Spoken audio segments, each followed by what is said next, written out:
We have been going through the basics, going back to the Fifth Way, which is my first book that really kind of set the tone and laid out the principles by which the effect has been adhering to in the last 18 years.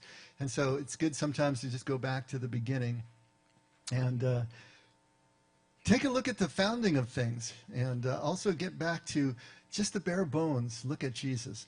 The subtitle of the Fifth Way is A Western Journey to the Hebrew Heart of Jesus.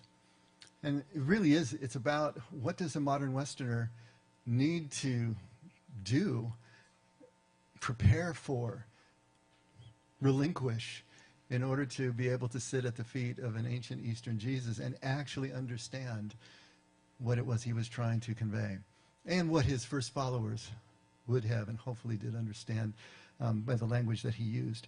And so in the very first section is a chapter called the Gospel of Luke. And in that Gospel according to Luke, the chapter there is designed to confront the stereotypes that we have about Jesus. And most importantly in that chapter is that we tend to think of Jesus as a pious character. That King James English is kind of, just beaten down into us. And so that he's standing there looking heavenward and arms out. And I think nothing could be further from the truth.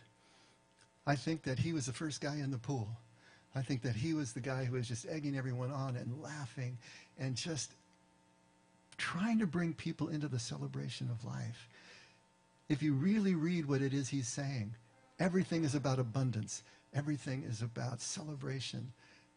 There's no fasting because the bridegroom is here. There's a whole different way of looking at life, but we don't see it because we're removed from that culture. But to get back into that understanding that it is all about not just love, but by the playfulness that makes love real to us. How do we know we're really loved by someone? It's when they really, truly enjoy our company, when they light up when they see us, when all the kidding around that goes on, which was Lou's hallmark, when we're kidding around with each other and we're laughing, Come to lunch with us after the service, and you'll know exactly what we're talking about, because it's just riotous. And that's exactly, I think, what Jesus was. Always looking over his shoulder, bringing people on.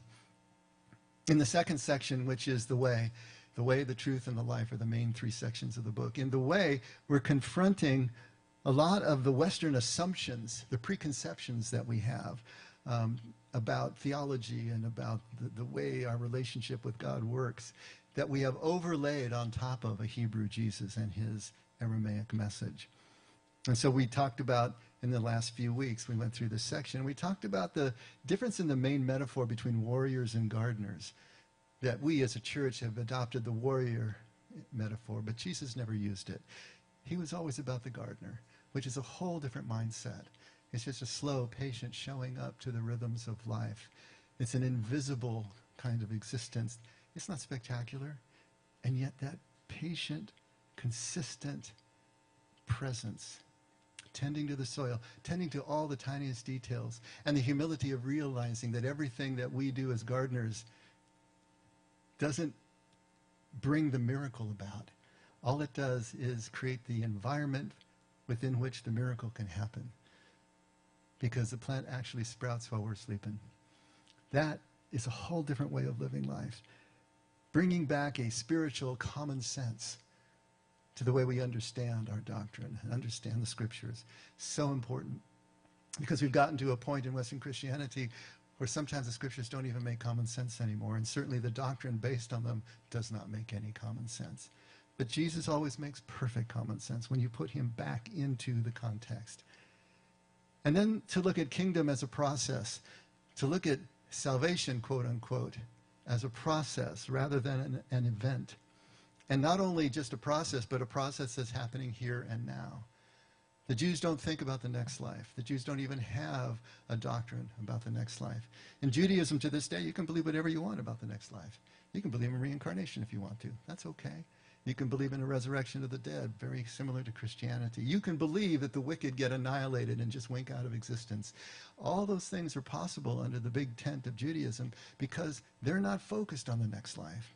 They know it's speculative. They know that we can't know. What we can know is this life, right here, right now. To a Jew, salvation is spiritual liberation here and now. Not entrance into heaven sometime beyond. And so this idea of kingdom as a process, kingdom is here now. These are assumptions that we lay on the teaching that we see in the New Testament. And until we strip those away, we're going to have a completely different idea of what Jesus is trying to tell us. The next section that we're going to be talking about is going to be looking at the shape of the journey. What is the actual shape of the journey? What's the shape of Jesus' way to kingdom and to Father? Because kingdom is the experience of the Father's presence right here and right now. What is the way that we can get there? Now, we here in the West, and we here in these modern times, we imagine all sorts of different shapes to our journey and how we're supposed to do this.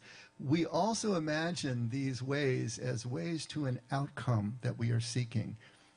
And for us, of course, it would be heaven and the avoidance of hell. But that's part of the problem, once again, because we're looking at this outcome as an event rather than the process that it is, a constant becoming. We're looking at salvation as happening sometime in the future rather than a continual becoming here and now.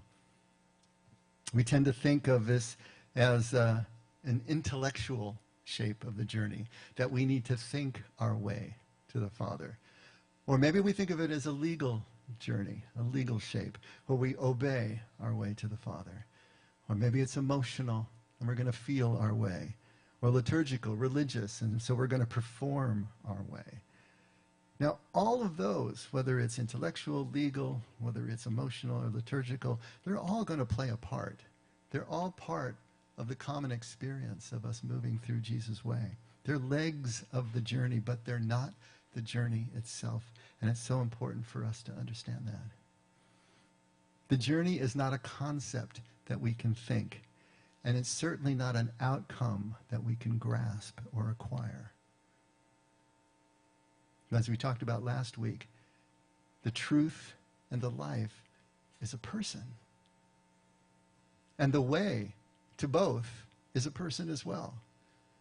And so this way of Jesus is getting to know a person, getting into relationship with a person, falling in love with a person. This is so different.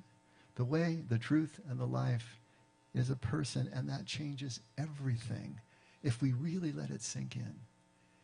If we really get out of our heads and stop looking at this as some sort of theological concept that needs to be agreed to before we can have God's acceptance, and realize we're falling in love with a person right here and right now. It changes everything. You know, as I was right at this point in the notes, I got a text from someone. And the text asks, when are we going to have another Q&A? Because I got a question for you. And the question was, let me read this so that I get it right. Why does God start us here on earth as opposed to sending us directly to heaven? You better wake up, John. Why does God start us out here on earth rather than taking us directly to heaven? But think about the assumptions of this. First of all, we're looking at heaven as an outcome to our life, right? And we're also looking at heaven as a place, up there someplace, out there someplace that we're going to go to. Think about our universe for a second. Most of us know that the universe is expanding, right? We've heard that before. The question is, what is it expanding into? And we often think about there's just a whole lot of space out there. And here's the ball of our universe from the Big Bang on is expanding into that space. But that's not it at all. What's happening is there is nothing out there at all. The universe is creating space as it expands. The whole fabric of space only exists within the space of the universe. And so when we think that we're moving into heaven, we're moving into God's unity, we're moving into this space that God takes up, we're also looking at it in the wrong way. Heaven is being created within us as we become along this way. As as we move along this journey, we are expanding and creating, or better, revealing heaven that is already within us. We don't move into it. It's within as an expand. It's exactly what Jesus said at Luke 17. You're not going to find kingdom out there someplace. It's not out there that you can move into. It's within. It's among. It's in the midst of. It's right here. Kingdom is always moving from inside to outside. And it expands into whatever expanse it's going to be as we continue to become. It's a whole different way of looking at this. And it's important for us to try to get the basics. So when we read the red letters of the New Testament, we can start to get into the ballpark. We can start to get into the mindset that Jesus is creating for us. Because he worked really hard to refocus us, refocus our view of the shape of this journey. Love is reframed by Jesus as not emotion or affection for the people that you already know, for your neighbor, for your family, for your tribe. That's easy.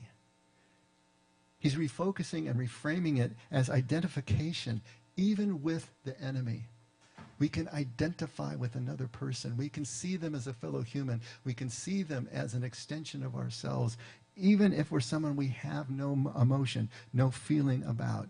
We can find the unity between us regardless of any feeling that we have, positive or negative. He reframes love for us.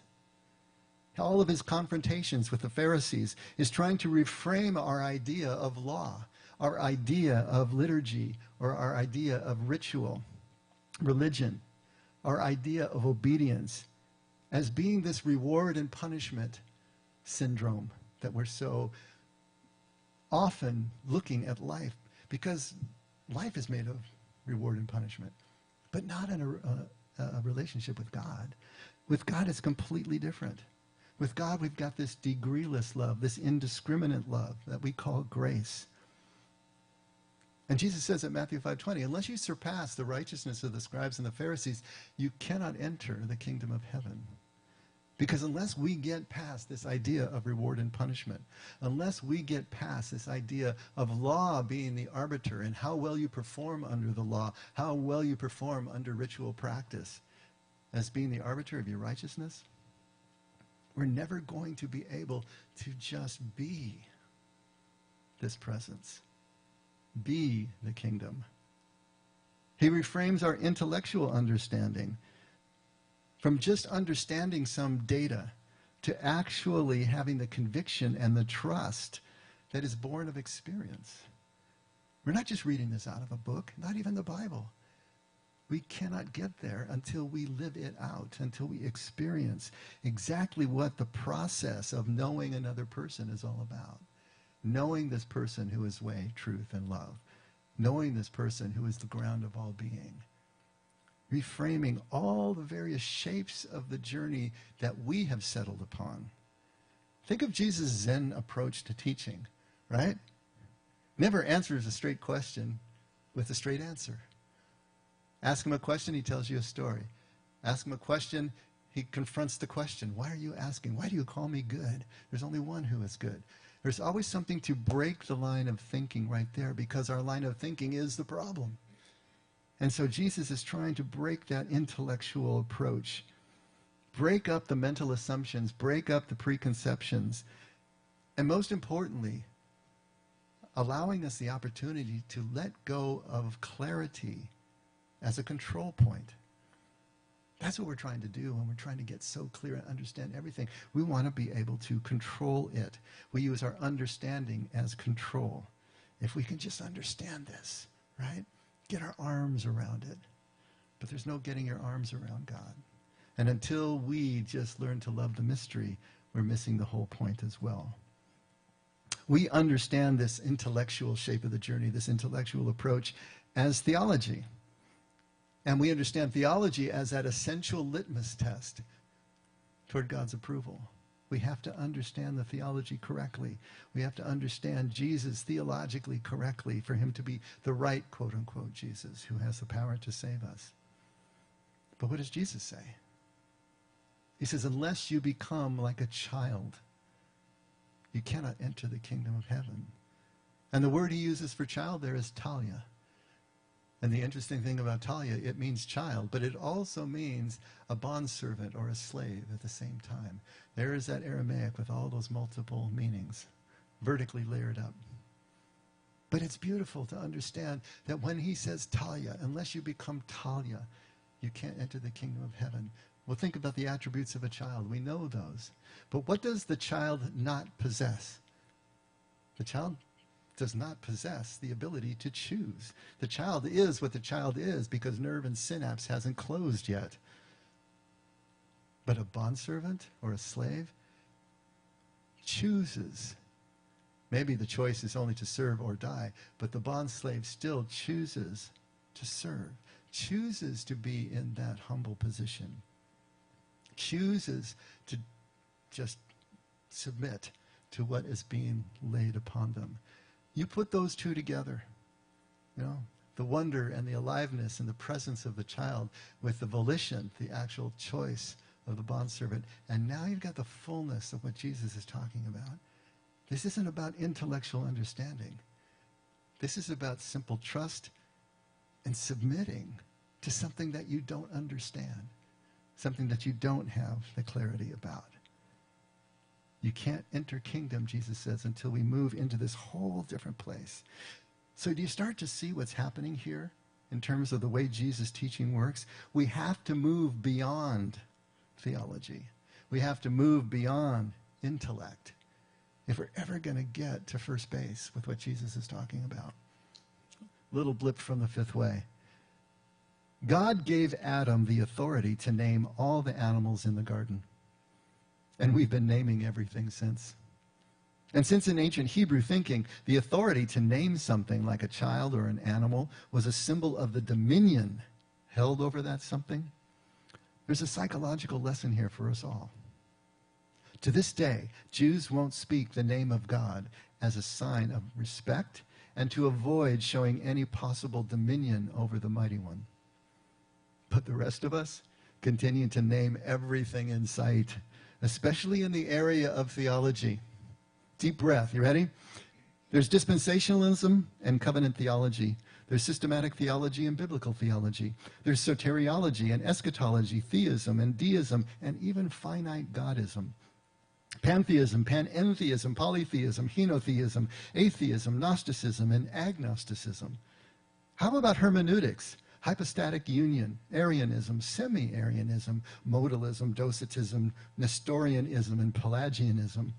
You can be premillennialist, postmillennialist, or amillennialist, a pre, post, or mid-tribulation rapturist, a futurist, a preterist, a historist, or an idealist. You can practice Calvinism, Arminianism, Wesleyanism, Lutheranism, or Catholicism. You could be Eastern Orthodox, evangelical, pietist, Quaker, Shaker, LDS, JW, Foursquare, denominational, non-denominational, congregational, or just plain Baptist, or Anabaptist. You could look all these up and see what they mean, but that's not really the point. We have spent so much time and energy trying to describe, categorize, subdivide, and explain every aspect of God and his nature, to exert control and dominion over God and our relationship with him, if only by simply attempting to comprehend him. And that we don't even know what each other is talking about anymore, let alone actually agreeing on anything. And with all those theological terms flying, we have forgotten that while God gave us permission to name the animals of the garden, he didn't give us permission to name him. How could he? How could we? God told Moses from the burning bush that his name was Hayah Asher Hayah. That is, I am that I am. How can we really get any closer than that? How do we describe raw ultimate existence, that which simply is, any more clearly? How do we, using the finite tools such as language and the laws of physics, describe what is by definition infinite?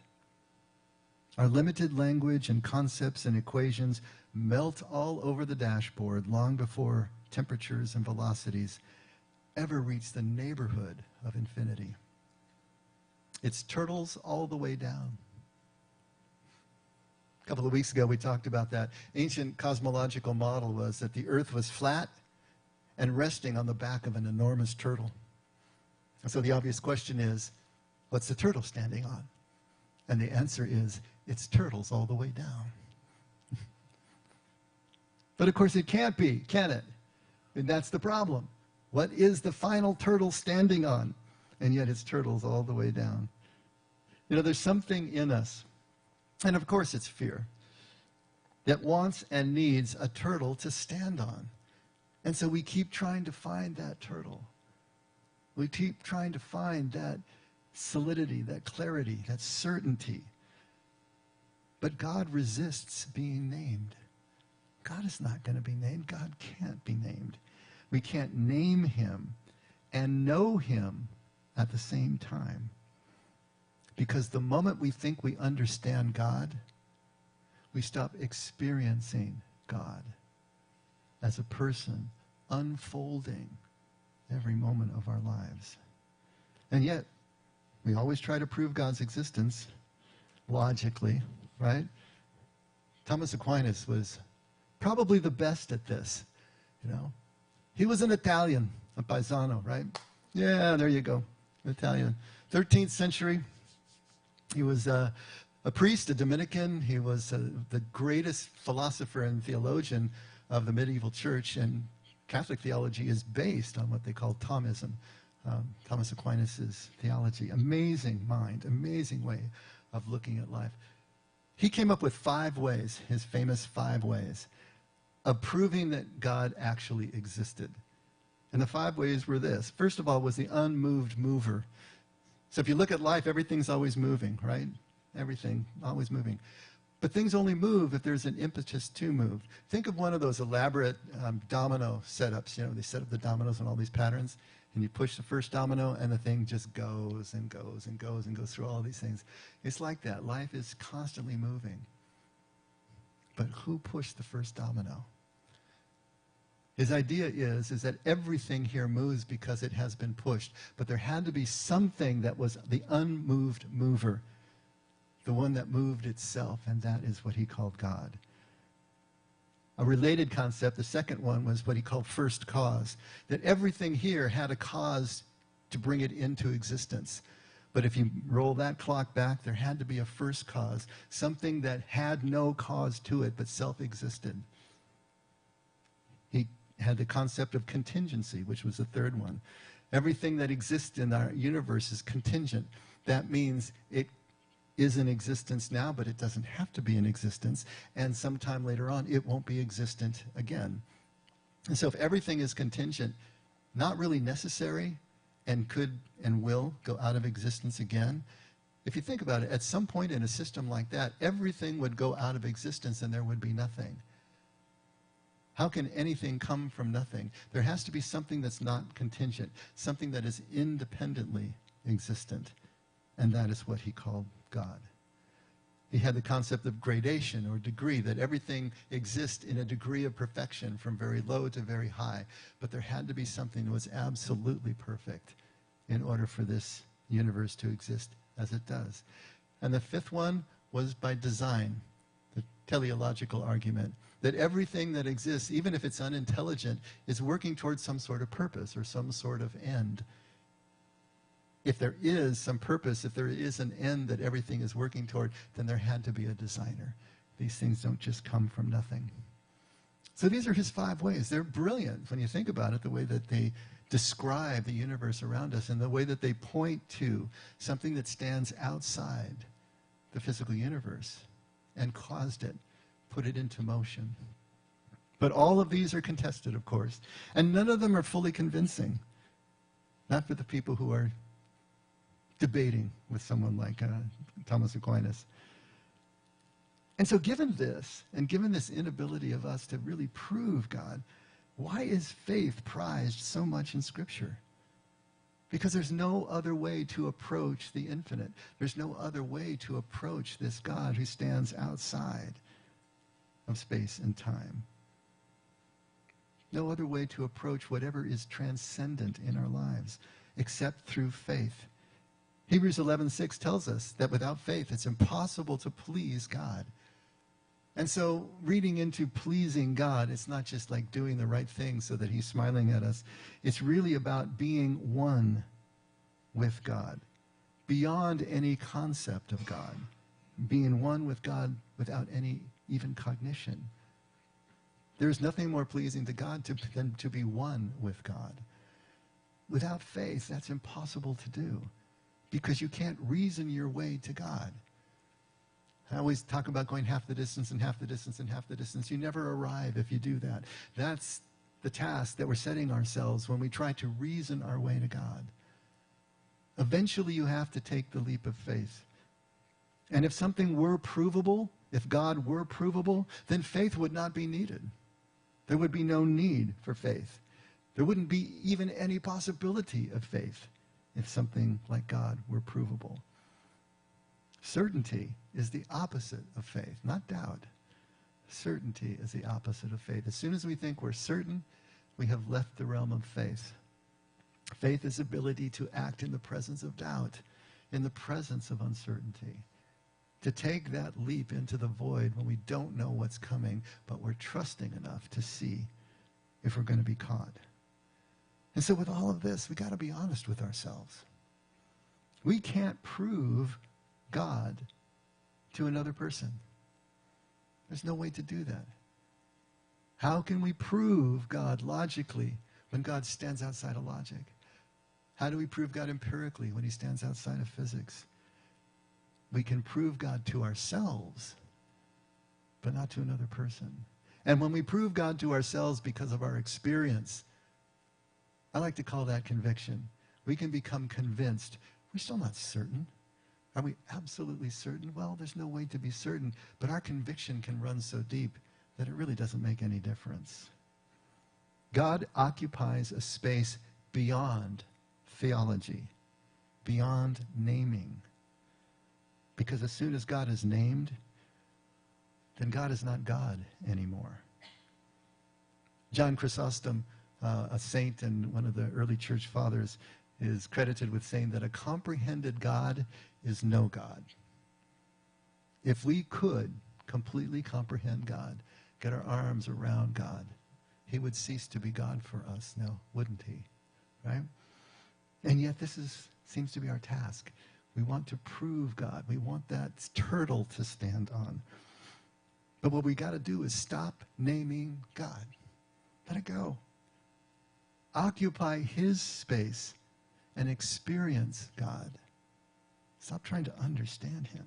Because once God is experienced, theology simply becomes our best expression of the inexpressible.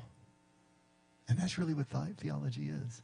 It's our best expression of the inexpressible. But it's still inexpressible. That doesn't mean that theology has no place or no purpose. Of course it does. It can help direct us. It can help guide us. I love the way the Eastern Orthodox Church looks at theology. It sets the limits of error. It sets the guardrails for us. Beyond this point, we get into some kind of abuse. Beyond this point, we're going in a negative direction. But within this plain space, go for it. Play. Experiment. Go too far and come back. They have a very different way of looking at theology. We need to take a listen to what they have to say. Now, at the same time, the scriptures are always talking about knowing God. Ezekiel, the book of Ezekiel, has that phrase, knowing God, over 70 times in just one book. Jesus talks about knowing too. Take a look at Matthew 7, starting at verse 21. Not everyone who says to me, Lord, Lord, will enter the kingdom of heaven, but he who does the will of my Father who is in heaven will enter. Many will say to me on that day, Lord, Lord, did we not prophesy in your name, and in your name cast out demons, and in your name perform many miracles? And then I will declare to them, I never knew you. Depart from me, you who practice lawlessness. So this knowing God, what is it to know God? Another blip from the fifth way. To know in Hebrew is expressed by the word yada. In Aramaic, the same word is yada. Both words come from the same ancient root, meaning hand. The actual pictogram looked like a Y to us, but it was a simplified hand. And since Semitic words were formed out of the meaning of their roots, understanding root meanings provides a cultural context for the word. The idea here is to know something is not to think it, but to handle it. To have such long-standing experience and familiarity that you can feel its shape in your hands. The hammer and saw in the hands of the journeyman carpenter have worn calluses around their shapes through years of constant use. The carpenter can feel the weight of the tool in his hands even when they are empty. Can feel the swing or stroke that addresses the wood, just as the musician can feel the instrument. The strings are keys under her fingers. A lover can feel the face of his beloved, and his hands ache to hold her familiar form when she is not present. Knowing God has nothing to do with mental concept and everything to do with constant use, with the easy familiarity of long relationship. Like the way well-worn jeans wrap around your hips, or the way couples long married begin to look like each other and finish each other's sentences. It's about intimacy that can only be found through the experience of being intimate. And if that isn't enough to get the concept across, to know was also a Hebrew euphemism for sexual intercourse, for making love. When Adam knew Eve, when a husband took his wife into his tent and knew her, there was ultimate intimacy between them, ultimate knowing. This is the kind of knowing Ezekiel is talking about.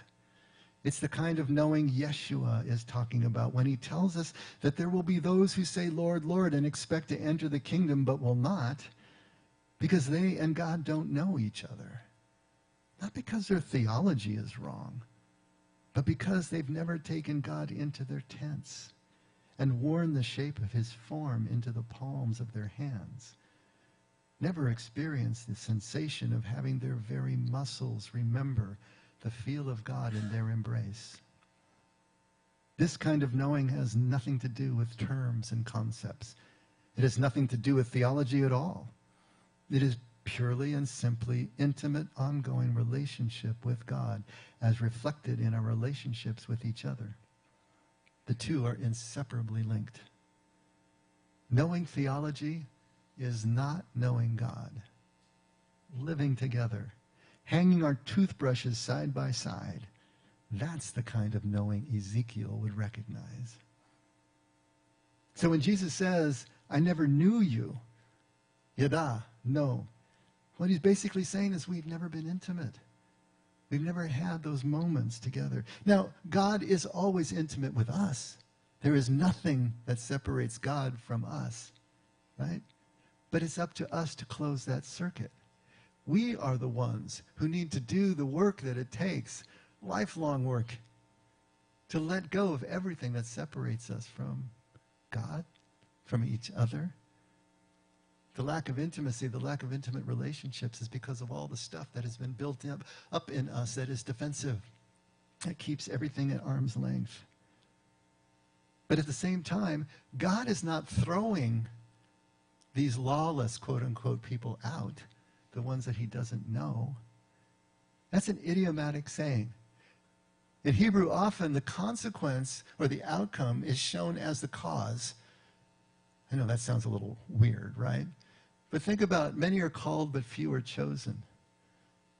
It sounds like God is the actor in all of that, because that's the way they understood God. Nothing happened without God's approval. But the truth of the matter is, everyone is called. Everyone is intimate from God's point of view. But few choose to be chosen. Few hear and answer the call. Consequence or outcome shown as cause. Same thing is happening here. Think about the word that is translated as lawless here. Allah in Aramaic. When I first looked that up in a lexicon several decades ago, I was shocked because the first definition of the word was a suckling infant. And the second definition was a colt, a young horse.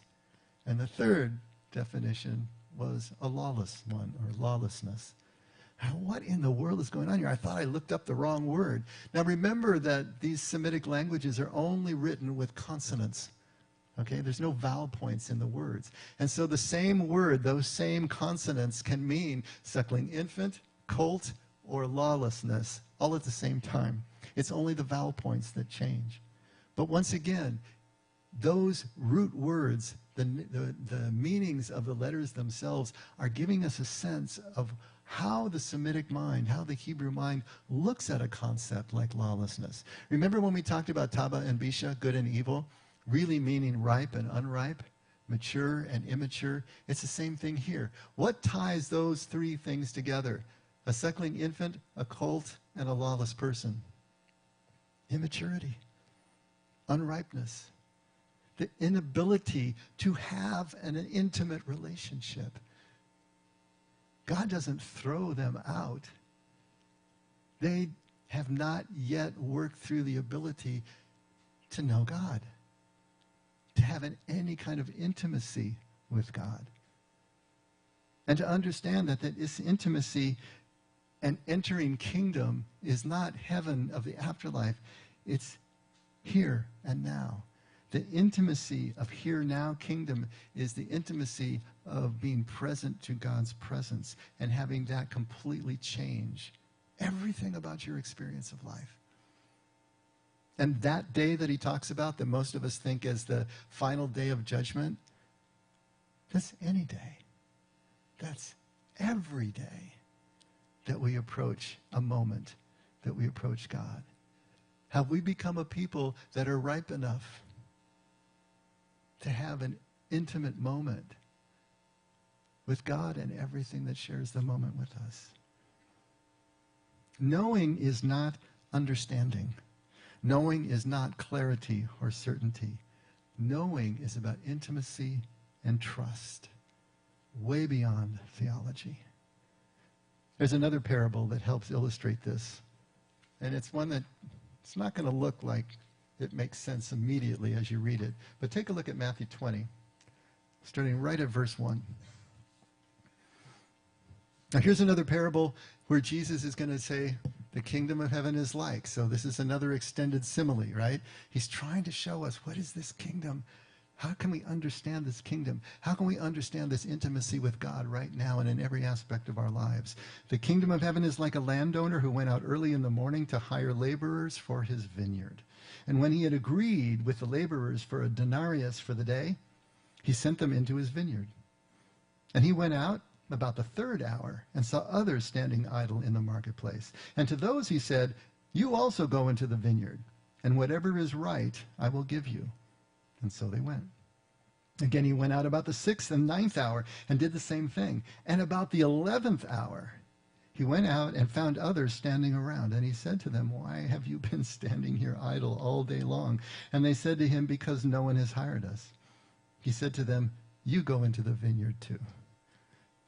Now, before we go on, we need to know something about Hebrew timekeeping in the first century to understand what these hours actually mean.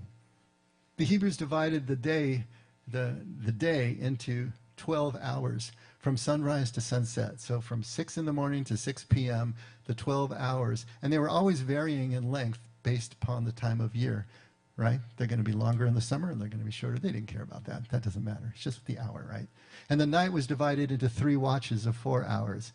So from 6 p.m. until 10 was the first watch. From 10 to 2 a.m. was the second watch. From 2 a.m. to 6 in the morning, sunrise, that was the third watch. But during the day, you just counted the hours. And so from 6 to 7, at 7 o'clock, that was the first hour. And then 8 o'clock was the second hour, and 9 was the third hour, and so on all the way. So look what's happening here. He goes out early in the morning. So he's going out right at sunrise. And he hires his first batch of workers, and they go out into the fields. And then he goes back at the third hour, which is 9 a.m., and he finds more, and he sends them out.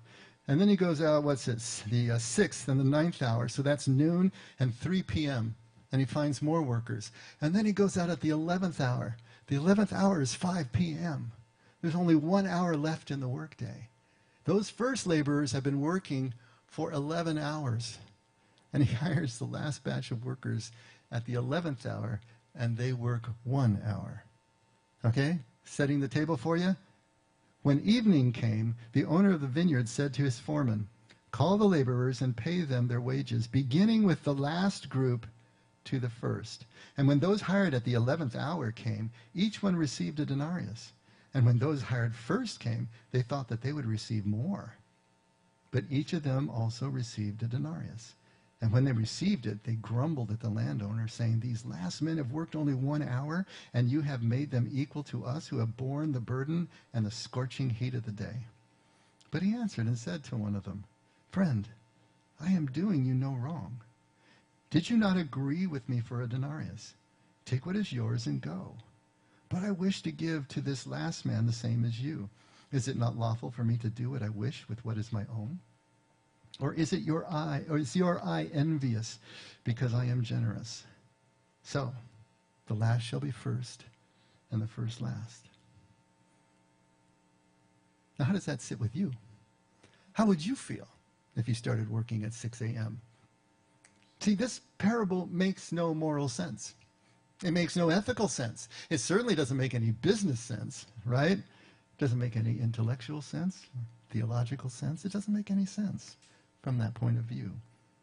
It seems patently unfair, just as the reception of the prodigal was unfair to the elder brother who worked for his father all those years while the younger one went off and squandered what wasn't even his to squander.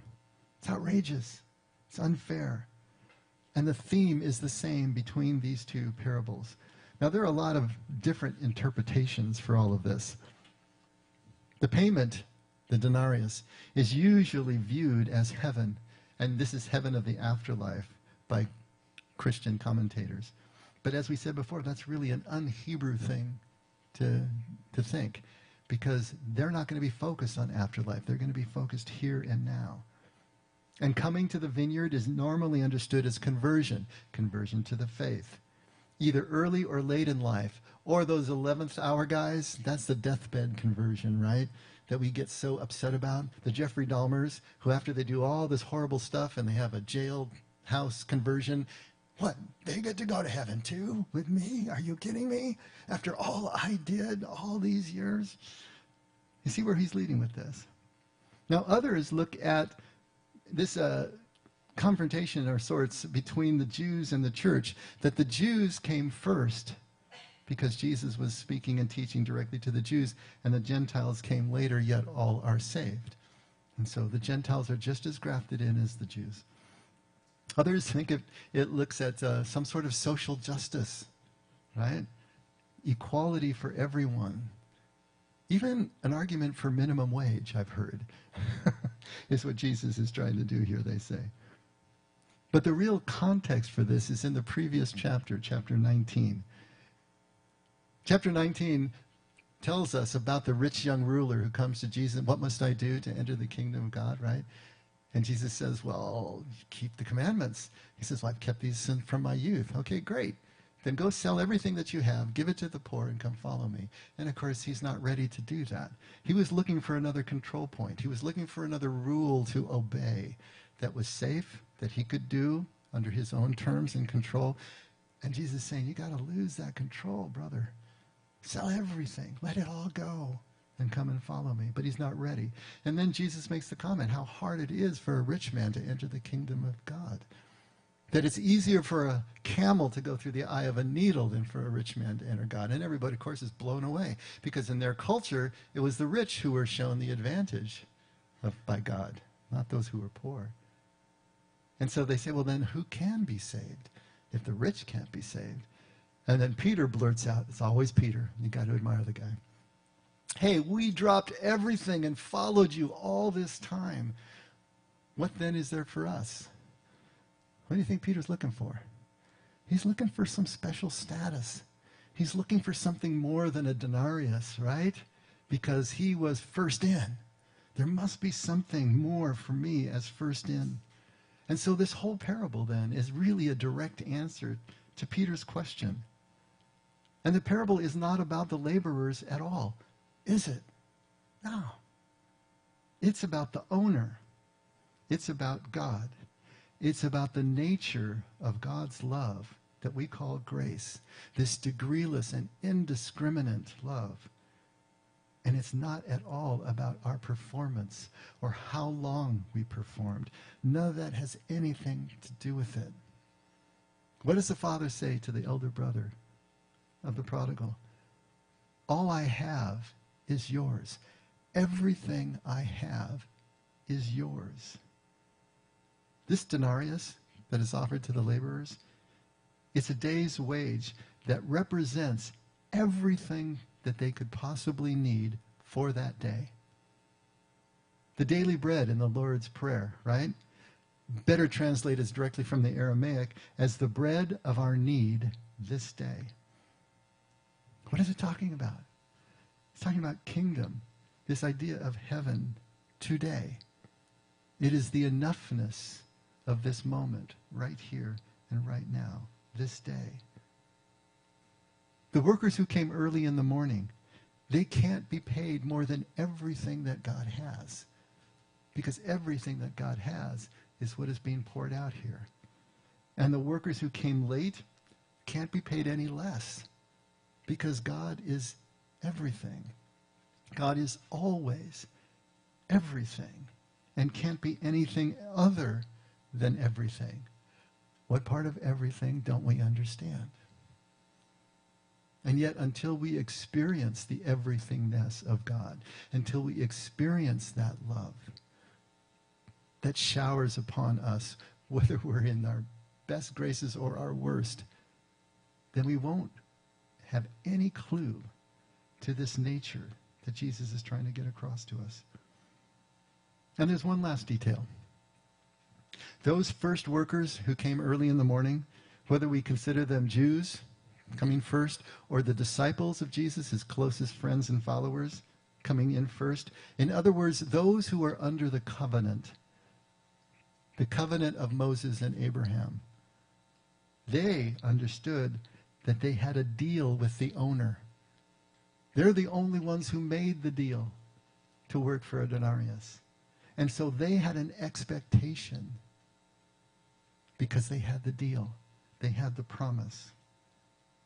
Or maybe the first in are those who are schooled in theology, who think that they really understand what's going on in law, in doctrine, and they see themselves as having a deal with God because they understand this. And so they also have an expectation. And yet those who came later and those who came last, they have no deal. They agreed to work for whatever they were paid. No deal, no expectation either. They just trusted the owner to be fair. This represents the child. This represents Talia. The first workers felt entitled and they were resentful when they didn't get what they thought they should get.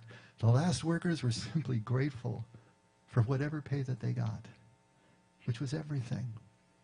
But the first workers got everything too. But the perspective was shifted. And so they were angry. They were resentful about the same everything that the Talia got and were grateful. The first shall be last and the last first. The last are those who trust. And they are paid first because they are the first to respond. Always the first to respond are those who don't feel entitled, those who don't feel that they're in the know, those who stand at the margins of life are the first to respond, the first to experience, and the first to know the true nature of their God. Jesus is calling us to this kind of life. He's calling us beyond theology, beyond our intellect, beyond law, beyond ritual, beyond all the things that we can measure our performance against, to the true shape of our journey. From intellectual understanding and entitlement to simple, grateful dependence and trust. Until we make this shift, we will never understand the extent of what Jesus is trying to get across to us. Let's pray. Father, the first thing we want to do is simply thank you for your love.